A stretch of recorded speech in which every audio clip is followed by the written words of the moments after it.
مرحبا بكم في قناة Arab Influencers News. في هذا الفيديو الجديد سنغطي أبرز أخبار وأحدث المستجدات في عالم المؤثرين العرب. في هذا الفيديو سنناقش الادعاءات التي طرحها شخص يدعى سند قطيشات ضد اليوتيوبر عمر جهاد. سنقوم بتحليل هذه الادعاءات، عرض الأدلة المتاحة ومناقشة ردود فعل عمر جهاد على هذه الادعاءات. هدفنا هو تقديم نظرة شاملة وموضوعية حول هذه القضية مع الحفاظ على المهنية والحيادية في تناول الموضوع. عمر جهاد هو صانع محتوى أردني اشتهر على منصة اليوتيوب بتقديم محتوى متنوع يجمع بين الترفيه والنقاشات الجادة. بدأ مسيرته على اليوتيوب منذ عدة سنوات وتميز بأسلوبه العفوي والجذاب في تقديم المواضيع. من أبرز إنجازاته إطلاق بودكاست يحمل اسمه، حيث يناقش فيه مواضيع متنوعة تتعلق بالمجتمع والشباب. كما يقدم عمر مقاطع فيديو تتضمن ردود فعل على مواضيع غريبة ومثيرة للاهتمام، بالإضافة إلى مناقشة مواضيع هامة تهم جمهوره. يعرف عمر بتفاعله المستمر مع متابعيه وتقديم محتوى يجمع بين الفائدة والترفيه. في تاريخ 7 فبراير 2025 أعلن عمر جهاد عن خطوبته من خلال فيديو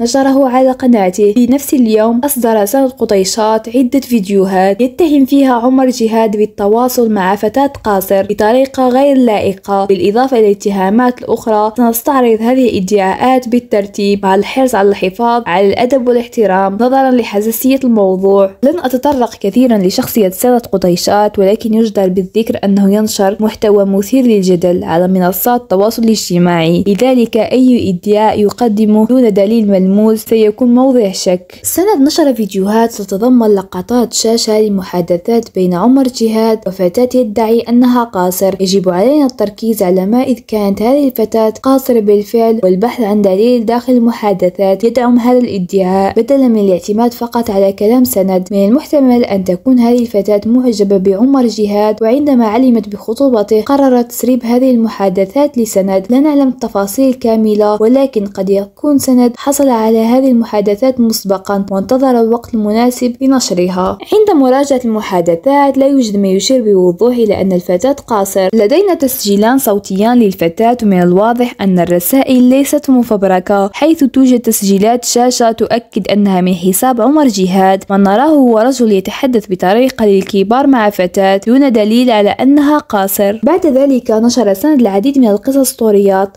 التي يسخر فيها من عمر جهاد، ثم شارك تسجيل شاشة لمحادثة بينه وبين الفتاة يتضمن تسجيلا صوتيا. في هذا الفيديو لا يمكننا التأكد مما إذا كانت الفتاة قاصر، حيث تم تغيير صوتها للحفاظ على خصوصيتها. ثم نشر سند تسجيل شاشة لمحادثة بينه وبين عمر جهاد حدثت سابقا. في يوم ما قام عمر جهاد بعمل حلقة بودكاست مع سند حول إثارة الجدل. بعد فترة قام عمر بإلغاء متابعته لسند، وفي هذا التسجيل يسأله سند عن سبب ذلك. يبدو أن سند انزعج من هذا الموقف ويريد استغلاله ضد عمر جهاد، حيث قال له على تويتر: يلا اطلع رد علي على قناتك، عندك ناس مليون متابع، بلكي بتشهرني أكتر. ثم انتقل سند إلى شقيق عمر رواد جهاد، وادعى أنه هو وأخوه يتشاركون في التواصل مع القاصرات دون تقديم أي دليل على ذلك. بناء على ما شاركه سند لا يوجد شيء يؤكد أن عمر يتحدث مع قاصرات. أرى أن السند لا يملك قضية حقيقية. بعد ذلك خرج عمر جهاد ليرد على هذا الموضوع، لكنه لم يجب على الأسئلة التي تدور في أذهان الجمهور، مثل على كلام سند صحيح أم لا، هل فتاة قاصر. سند شخص مقرف جدا وكلامه بذيء ومقرف، ومن الواضح أنه يفعل كل هذا لجذب اهتمام الجمهور. رد سند على قصص عمر جهاد على بث مباشر على التيك توك، وقال إن المحادثة موجودة ولكن ليس كل شيء صحيح، حيث قال لصديقه بصوت خافت أن الفتاة ليست قاصر. وفي النهاية لا يوجد دليل قاطع يثبت صحة الادعاءات سند ضد عمر جهاد. يجب التعامل مع هذه الادعاءات بحذر وانتظار المزيد من المعلومات قبل اتخاذ أي موقف.